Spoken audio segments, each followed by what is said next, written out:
everybody, it's Tom with PC Gamer, here with the Diablo team, John and Travis. How you guys doing? Doing great, thanks. Glad to talk to you. Let's start right off. You guys announced today that Diablo 1 you're going to be recreating it within Diablo 3. So why, basically, to start off? John, you want to tackle that? Sure.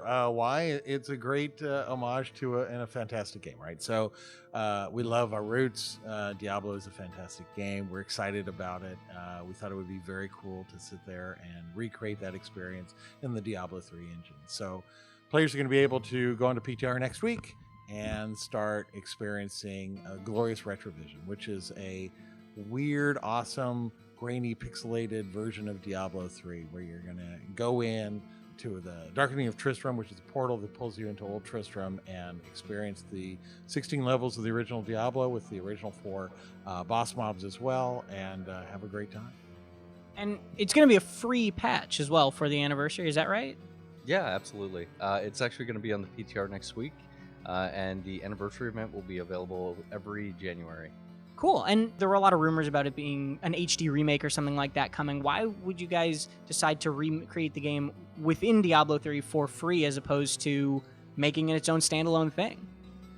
Well, our idea was to engage the public in the nostalgia of what we've created. We wanted everybody to have that feeling of what we felt when we were playing Diablo originally, right? What we enjoyed in making Diablo.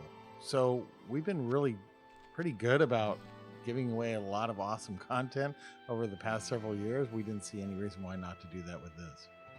Cool. And you mentioned that it's got the grain. You know, I remember in the opening ceremony they talked about it was only 8 degrees of movement as opposed to the 360 degrees.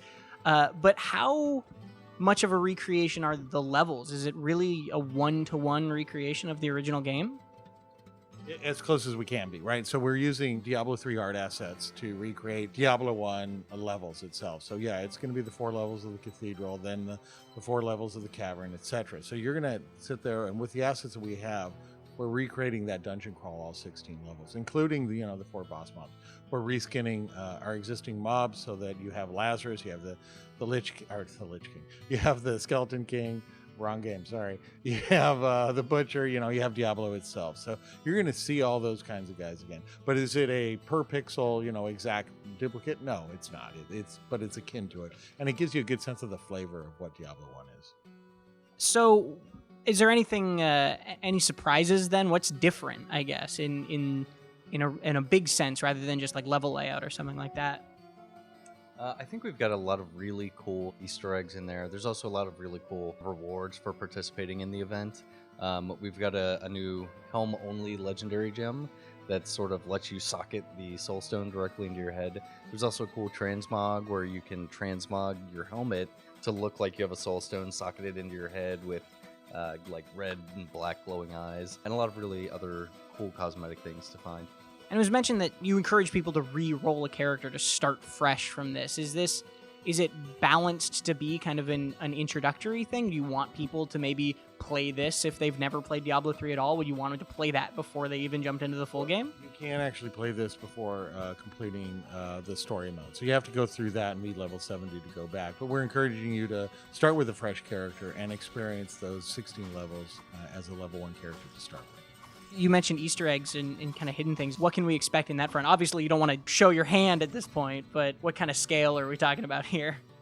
There are Easter eggs. All right, that's not going to ruin anything. That's fair enough. That's fair enough.